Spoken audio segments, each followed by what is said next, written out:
वो अपने संपर्क से मिलने चला गया। ये एक ऐसा दांव था जो जिंदगियां निगल सकता था। अगर असैसिन प्राइम पकड़ा गया तो दरिया का नाम सामने आएगा, पर कौन यकीन करेगा कि एक टूटा हुआ आदमी जिसने सब कुछ खो दिया एक गृहमंत्री की हत्या का आदेश दे सकता है? दरिया के पास 10 लाख रुपए थे। वो इतना सुकून तो दे ही सकते थे कि वो संदेह की हर आवाज को दबा दे। उसने संदेश पहुंचा दिया, बाकी रकम तैयार रखो, काम किसी भी पल पूरा हो सकता है। दरिया और उसकी पत्नी असैसिन प्राइम के शिकार थे। ये सच था, पर जिंदगी की विडंबना यही थी। अब वे खुद से ज्यादा उस शैतान पर भरोसा करते थे।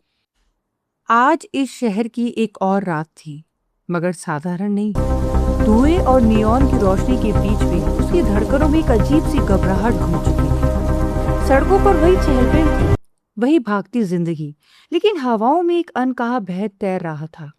पिछले कुछ दिनों में गणपत और उसके भाई की दर्दनाक मौत, फिर दरिया सिंह के गिरोह के प्रमुख लोगों का एक एक करके खत्म हो जाना, ये सब अब सिर्फ खबरें नहीं रह गई थी, बल्कि शहर की नसों में दौड़ती बेचैनी बन चुकी थी। पुलिस भी उलझन में थी। आखिर इस शहर में हो क्या रहा था? ये कौन था जो अंधेरे से निकलकर मौत बांट रहा था?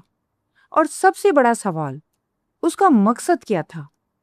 कुछ लोगों की आंखों में उम्मीद की हल्की सी चमक भी थी, मानो शहर को कोई रक्षक मिल गया हो जो इन अपराधियों का अंत कर रहा है।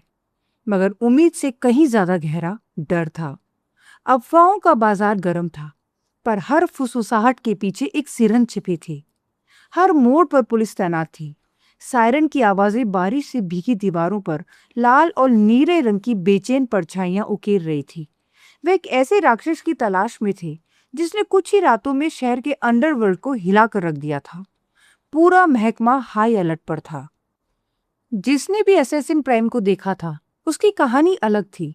किसी के लिए वो परछाई था, किसी के लिए मौत का साया, और किसी के लिए एक दैत्य। सच क्या था ये कोई नहीं जानता था।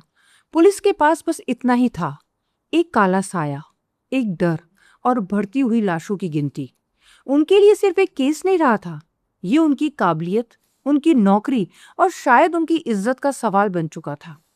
अगर वो काला शैतान फिर से वार करता तो सिर्फ अपराधी ही नहीं गिरते, उन पुलिस वालों की वर्दियां भी उतर सकती थी।